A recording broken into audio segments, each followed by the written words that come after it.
Hello friends, आप सबका knowledge hub में स्वागत है। और कैसे हैं सब? स्वस्थ हैं, घर पे हैं? तो आज का टॉपिक है एनसीएफ 2005 के कुछ इंपॉर्टेंट क्वेश्चंस है। ये कुछ सेलेक्टेड क्वेश्चंस है जो बहुत ज़्यादा रिपीट हुए हैं, बहुत इंपॉर्टेंट है, मोस्ट इंपॉर्टेंट है, रीट में भी और सीटेट में भी। इनको आप बिल्कुल भी स्किप मत करना, इनको आप ज़रूर पढ़ के जाना। तो चलो शुरू करते हैं। पहला question, The National Curriculum Framework 2005 derives its understanding from राष्ट्रीय पाठ्यचर्या की रूपरेखा 2005 से इसकी समझ प्राप्त होती है। बताइए आप लोगों में से किस किस को आता है, कमेंट करें।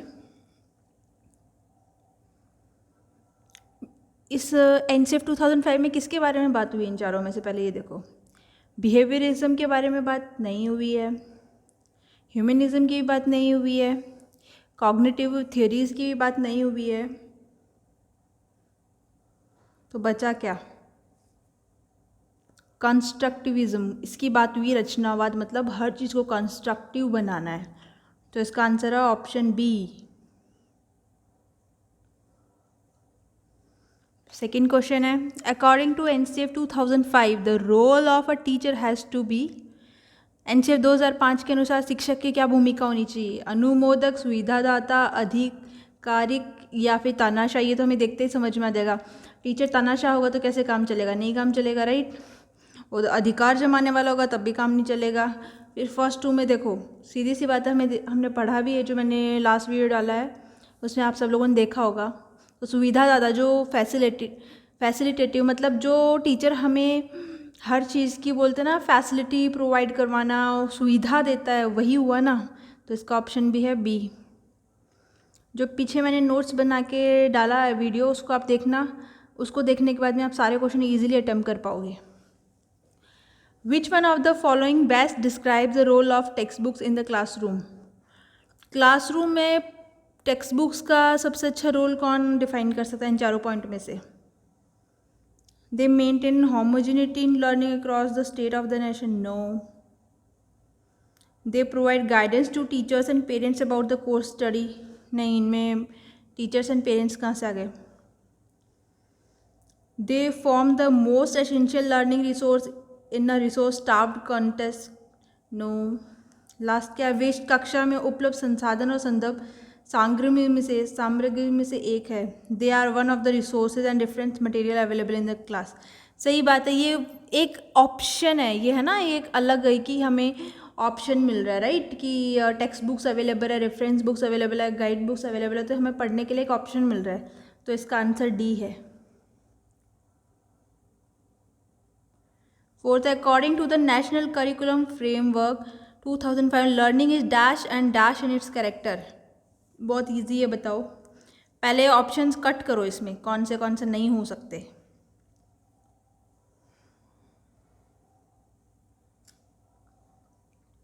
तो पहली बात है, लर्निंग कभी भी पैसिव तो होती नहीं है, ठीक है। तो option B and option C तो यहीं कट हो गए। फिर बचता है A and D.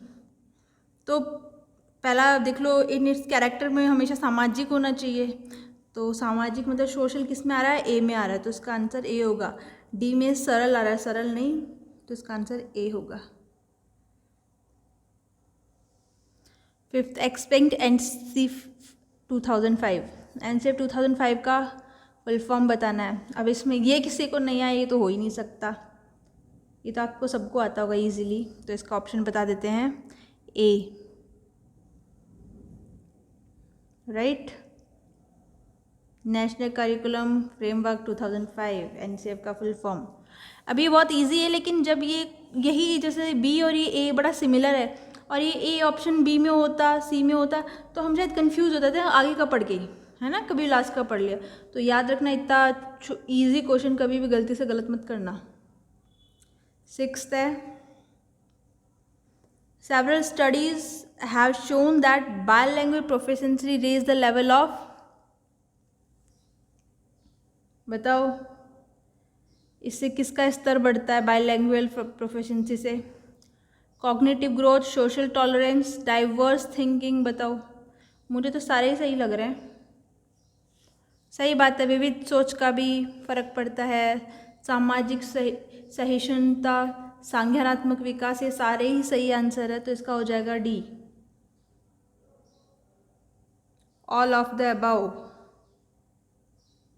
Next question, the aim of teaching English as NCF 2005 is the creation of bilingual multilingualism English and none of the above। C तो हट गया, सी हट गया तो डी अपने आप ही हट गया, सिर्फ अंग्रेजी तो है ही नहीं ना, इसमें काफ़ी लैंग्वेज की बातें हुई है, डी हट ही गया फिर, अगर सी नहीं है तो all of none of the above. फिर ए और बी में से देखो, बाईलैंग्वेलिज्म भी कैसे होगा, हमने इसमें दो भाषा की बात नहीं की है, तो ये मल्टी लैंग्वेज होगा, क्योंकि इसमें एक तो इंग्लिश हो गई, एक हिंदी हो गई, मदर टंग, तो तीन लैंग्वेज हम यहीं देख रहे हैं, है ना, तो इसका ऑप्शन है B, multilingualism. Next question, NCF 2005 says that children do not fail, they indicate the failure of the school। NCF 2005 कहता है कि बच्चे फेल नहीं होते, जो हमारे स्कूल का सिस्टम है वो फेल हो जाता है। तो आपको क्या लगता है, ये सही है गलत है? सही बात है, बच्चा तो एक ऐसी चीज़ होती है ना, बच्चे को तो हम जिस ढांचे में डालना चाहे उस ढांचे में डल जाएगा, तो एकदम सही बात बताइए। तो इसका आंसर है strongly agree, B. Question 9, educational technology should be viewed as, educational technology को हमें किस रूप में देखना चाहिए, supplement, substitute, both of the above, none of the above. B option तो हट जाता है, क्योंकि सब्स्टिट्यूट तो विकल्प हो गया ना, कि एक ऑप्शन हो गया, तो हम इसको एजुकेशनल टेक्नोलॉजी को हम ऑप्शन नहीं ले सकते, तो बी तो यहीं हट गया, बी हट गया तो सी वैसे ही हट गया, बोथ ऑफ द अबव वाला। ए और डी, परिशिष्ट, सप्लीमेंट, सप्लीमेंट क्या होता है, हमें एक एडिशनल कोई चीज़ मिल रही होती है, जैसे हम कुछ भी कर रहे हैं, सपोज बॉडी बिल्डिंग कर रहे हैं, तो प्रोटीन हम एज अ सप्लीमेंट लेते हैं ना, अलग अलग प्रकार के, तो इसमें भी एजुकेशनल टेक्नोलॉजी क्या होगा, एक अलग तरीके की चीज़ हो गई ना, हमें एक एक्स्ट्रा चीज़ मिल रही है, तो इसका आंसर है सप्लीमेंट, याद रखना, इम्पॉर्टेंट क्वेश्चन है। Question 10, NCF 2005 recommends that 25 to 40% of the question should be on, इन चार ऑप्शन में से 25 से 40% क्वेश्चन कौन से होते हैं बताओ। Question 10, short answer, long answer, objective या none of the above. Long नहीं होते, लॉन्ग तो काफ़ी कम रखते हैं, तो इसका आंसर है, याद रखना पड़ेगा आप लोगों को, A, short answer type, 25 to 40%, इसका आंसर है A. Next question, NCF draws attention on other curricular area such as, ये टॉपिक ये क्वेश्चन उस टॉपिक से है, लास्ट में हमने देखा होगा, जब मैंने NCF 2005 का वीडियो डाला था, उसके अंदर सब्जेक्ट्स करके एक ऑप्शन था, सब्जेक्ट्स में मैंने ये सारे ऑप्शन मेंशन किए थे, अगर आपने ध्यान दिया हो तो ये सारे सब्जेक्ट्स में आ गया, आर्ट एजुकेशन वाला भी आ गया, जिसमें सब कुछ आ जाता है, डांसिंग, जो भी कल्चर वगैरह जो भी है, पीस एजुकेशन में आ ही गया, शांति शिक्षा, बच्चे को अच्छा नागरिक बनाना, शांतिपूर्वक, नो वायलेंस, वायलेंस क्रिएट ना करे। सी, हेल्थ एंड फिजिकल एजुकेशन भी था उसके अंदर, बच्चा हेल्दी रहे, फिजिकली फिट रहे, तो इसका मतलब इसका आंसर तो सीधा सा ही हो गया D, all of the above, क्योंकि सारे पढ़े हमने, इजी था। 12, the chairperson of the national steering committee was, ये वीडियो के स्टार्टिंग में मैंने डिस्क्राइब किया था, कौन है कैसे है बताओ। राष्ट्रीय संचालन समिति के अध्यक्ष कौन थे, professor Yashpal, professor Krishna Kumar, professor Arvind Kumar, या नन ऑफ द अबव। इसका आंसर है प्रोफेसर यशपाल, ये एक साइंटिस्ट भी थे, एडुकेटर भी थे, और एक एडुकेशनिस्ट भी थे। ये थे 1926 टू 2017 तक थे, यही लेके आए थे ये, इसमें काफ़ी हेल्पफुल था इनका ये, तो इसका आंसर हो गया ए।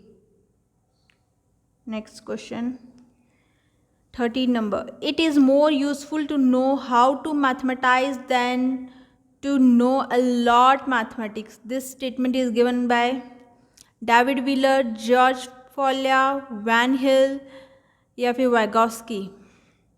ज़्यादातर लोग इसमें वाइगॉस्की वाला करके आते हैं, तो ध्यान रखना वाइगॉस्की गलत है. ठीक है, ये स्टेटमेंट क्वेश्चन है तो ये हम लोग को डायरेक्ट याद रखना पड़ेगा, इसमें एक्सप्लेनेशन वाली चीज़ काम नहीं आएगी. तो इसका आंसर मैं बता ही देती हूँ क्योंकि ये स्टेटमेंट क्वेश्चन है, इसमें अपन भी क्या कर सकते हैं. इसका ऑप्शन आंसर है इसका ए, डेविड व्हीलर. याद रखना, भूलना मत. नेक्स्ट है question number 14. As per NCF 2005 one main goal of mathematics education in school is to.